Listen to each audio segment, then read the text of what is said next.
Hello friends, कैसे हैं आप। आज की वीडियो में बात होगी सेंट्रल बैंक ऑफ इंडिया की जो वैकेंसीज 1000 ऑफिसर्स की JMG 1 यानी स्केल 1 की जो आपकी 3 वीक्स पहले आई थी, जो स्पेशलाइज जो क्रेडिट ऑफिसर की वैकेंसी है और जिसके अंदर आपका एक 1 ईयर का कोर्स होना है। तो आज हम इस वीडियो में बात करेंगे कि क्या आपको, अगर आपने वो फॉर्म भरा है, उसकी लास्ट डेट तो निकल गई है, तो आप सीरियसली आपको उसकी प्रिपरेशन करनी है या नहीं करनी है और उसके क्या बेनिफिट्स हैं। तो मैं सबसे पहले इस वीडियो में ये बात करूँगा कि उसकी क्या क्या, उसके अंदर आपका किस तरह से सिलेक्शन होगा और उसके बाद क्या आपके फ़ायदे हैं। कुछ ऐसी बातें हैं जो शायद आपको नहीं पता होंगी। मेरे 2-3 जो फ्रेंड्स हैं वो ऑलरेडी बैंक ऑफ बड़ौदा में और एक अदर बैंक में जो है ऑलरेडी ये कोर्स करके वर्किंग है। तो मैं आपको बिल्कुल एकदम से जेन्युइन और बिल्कुल प्रैक्टिकल बात बता सकता हूँ कि क्या आपके लिए फ़ायदेमंद है या नहीं है। तो पहले हम बात करेंगे, आइए, कि क्या चीज़ क्या है ये। देखिए, आमतौर पे क्या होता है, IBPS वैकेंसी निकालता है जर्नलिस्ट ऑफिसर की। जर्नलिस्ट ऑफिसर और जो क्रेडिट ऑफिसर है, उसमें आपको फ़र्क क्या होगा वो मैं आपको पहले बता देता हूँ। जो बच्चे अभी मतलब तैयारी कर रहे हैं उनको नहीं पता होगा। तो मैं आपको इसमें क्या है, जनरल बैंकिंग ऑफिसर और जो क्रेडिट ऑफिसर है उसमें आपको मैं पहले फ़र्क बता रहा था कि क्या डिफरेंस होता है। देखिए, जनरल बैंकिंग जो ऑफिसर हैं उससे आपकी ब्रांच के अंदर जो है जनरल बैंकिंग भी करवाई जा सकती है। जनरल बैंकिंग का मतलब है, जैसे कोई आपका कस्टमर आया, वो कहता है कि इसमें मुझे अकाउंट ओपन करना है, मुझे पासबुक चाहिए, मुझे ATM चाहिए, मुझे चेकबुक चाहिए, तो ये सब आता है जनरल बैंकिंग के अंदर। और जो क्रेडिट ऑफिसर है, क्रेडिट का मतलब जो होता है वो होता है लोन देना। ठीक है जी।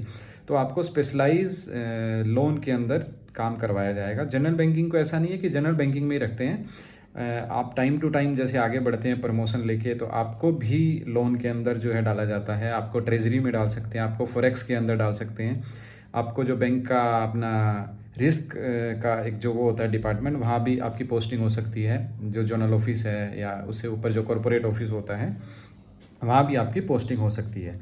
तो अब आपका क्रेडिट ऑफिसर, लेकिन ऐसा अमूमन बहुत कम होता है कि जो क्रेडिट ऑफिसर है उसको जनरल बैंकिंग में लगाया जाए, क्योंकि बैंक उसके ऊपर एक अच्छा खासा खर्चा कर रहा है, उसकी ट्रेनिंग करवा रहा है, और ट्रेनिंग करवाने के बाद बैंक चाहता है कि उसका स्पेशलाइज्ड यूज़ हो।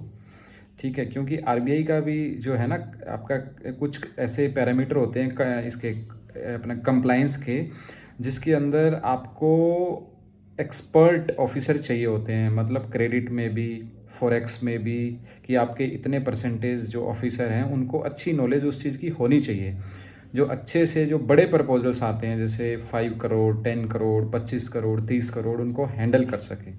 तो क्रेडिट ऑफिसर के अंदर आपकी एक अच्छी प्रोफाइल लोन की रहने वाली है। अगर आप उसमें इंटरेस्टेड हैं तो आपको डेफिनेटली इसमें जाना चाहिए। और आपकी पोस्टिंग जो है वो ज़्यादातर ब्रांचेज में ना हो के वर्टिकल्स में होगी। वर्टिकल्स क्या होते हैं, जहाँ पे लोन्स आते हैं, बड़े लोन्स आते हैं, ब्रांचेज फाइल उठा के और उन वर्टिकल्स में भेजती है। जैसे 1 करोड़ की, या आजकल तो ज़्यादातर 20 लाख से ऊपर सभी बैंकों में जो है वर्टिकल्स बने हुए हैं। 20 लाख से 50 लाख, 50 लाख से 5 करोड़, 5 करोड़ से 10 करोड़, वो वेरी करता है बैंक टू बैंक। अलग अलग जो है आपकी लैंडिंग पावर्स होती हैं, उसके अंदर वो रहता है। तो आपकी वर्टिकल्स में पोस्टिंग होगी, यानी वहाँ पे जनरल पब्लिक डीलिंग नहीं होगी।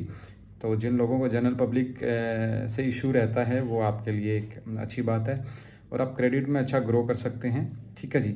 अब सबसे पहले क्या है, आपका जब इसमें एग्ज़ाम है, एग्ज़ाम कोई लंबा चौड़ा नहीं है, एक छोटा सा एग्ज़ाम होगा, वो आप अच्छे से निकाल सकते हैं अगर आप अच्छी सी आपकी ऑलरेडी प्रिपरेशन है या अभी कर लेंगे आप।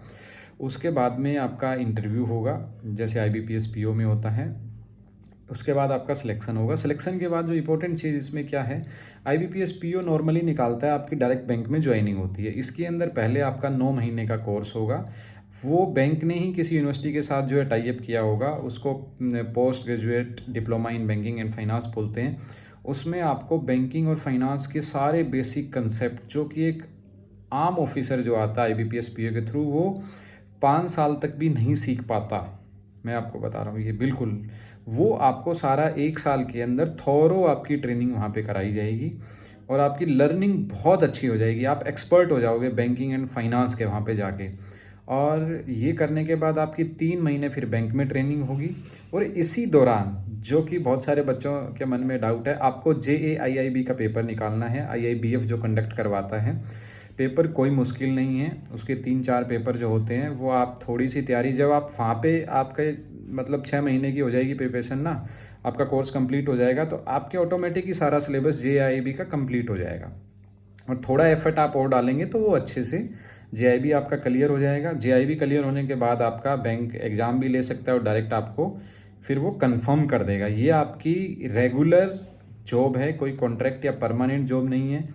आपकी लाइफ टाइम तक जॉब की सिक्योरिटी रहेगी, जब तक बैंक आपका जैसे कि गवर्नमेंट बैंक है, और आपकी बहुत अच्छी प्रोफाइल इसमें रहने वाली है।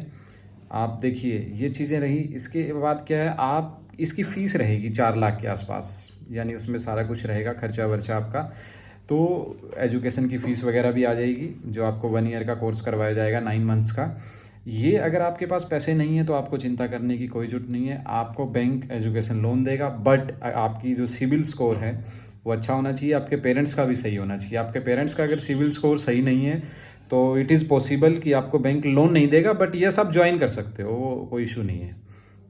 ठीक है, तो ये चीज़ें रहेंगी। इसके बाद आप अगर 5 साल ये कोर्स कंप्लीट करने के बाद, बैंक ज्वाइन करने के बाद 5 साल तक अगर आप बैंक में रहते हो तो आपको पूरी फीस वापस मिल जाएगी, यानी फ़ीस आपकी नहीं लगेगी। 5 साल से पहले छोड़ के जाते हो तो बैंक आपसे जो भी आपका खर्चा लगा है, जो भी फीस है वो पूरी वो लेगा ही लेगा। तो आप अगर मतलब सीरियस कैंडिडेट है तो ही आप इसको ज्वाइन करें, अदरवाइज़ आपके 4-5 लाख रुपए का बिना मतलब जो कहते हैं कि चूना लगवाने का कोई फ़ायदा नहीं है।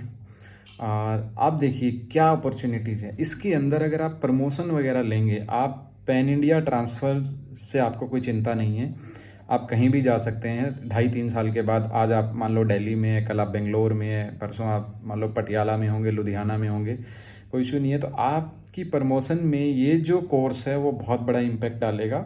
इससे आपको प्रमोशन जब मिलेंगी उसमें बहुत फ़ायदे होंगे, आपको अच्छी नॉलेज होगी, अपॉर्चुनिटीज़ रहेंगी। तो आपको अगर बैंकिंग के अंदर हाई राइज करना है, जैसे GM बनना है, जनरल मैनेजर जो होते हैं स्केल 7-8, ठीक है, स्केल 5 AGM, स्केल 6 जो है DGM, स्केल 7 जो है आपका जनरल मैनेजर, स्केल 8 होता है। और इसी तरह फिर जनरल मैनेजर से ऊपर CGM, चीफ जनरल मैनेजर, फिर एग्जीक्यूटिव डायरेक्टर। तो वहाँ तक आपको राइज करना है, तो ये आपके लिए बहुत अच्छी अपॉर्चुनिटी है।